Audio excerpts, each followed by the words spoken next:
We're out here in Elko right now, wrapping up the first Rural Traffic Safety Summit.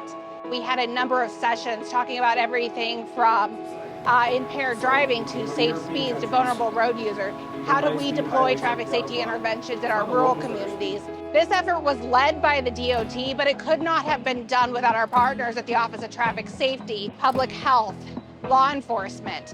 Everybody here came together using a safe systems approach to reduce fatal and serious injury crashes, sharing our best practices and learning how to collaborate with each other.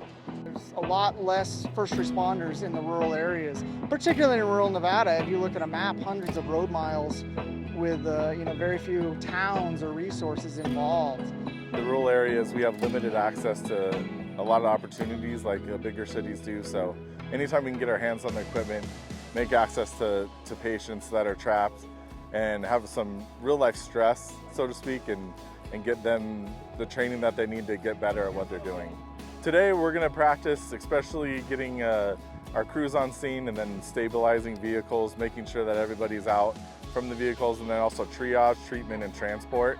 Making access to patients. We have a rollover vehicle that we need to get access to, so we'll be going into kind of a vicarious situation where the vehicle's on their side.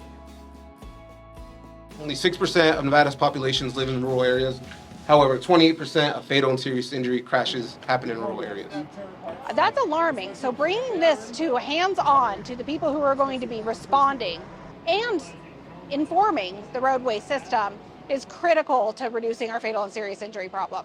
These are our law enforcement officers, these are our first responders, these are our firemen, our EMT, EMS, and sometimes our NDOT workers. It is critically important that if you come out in a crash or even a regular work zone, that you slow down and move over to give these people space. When we had an impaired driver crash into the back of a ambulance, another first responder, it just complicates the situation. It causes more injuries, not only to the drunk driver, but also to the first responders and the patients that they were already working on. Move over, slow down.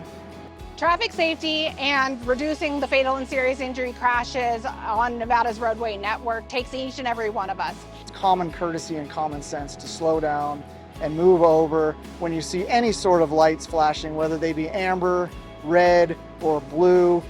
You have to slow down. The majority of our fatals have been passing in a no passing zone or falling asleep, which we get a lot of in Nevada. There are a lot more rest stops thanks to NDOT. They put a lot more rest stops out there, which has helped. I think it was a fantastic summit. Like I said, it's the first one that I know of that's taken place in the rules. Special thanks to the DOT, the people, the towing companies that were involved. Like, everybody came together. It was amazing. Ultimately, it comes down to improving road safety for all of us in any capacity. And I think we accomplished that here today.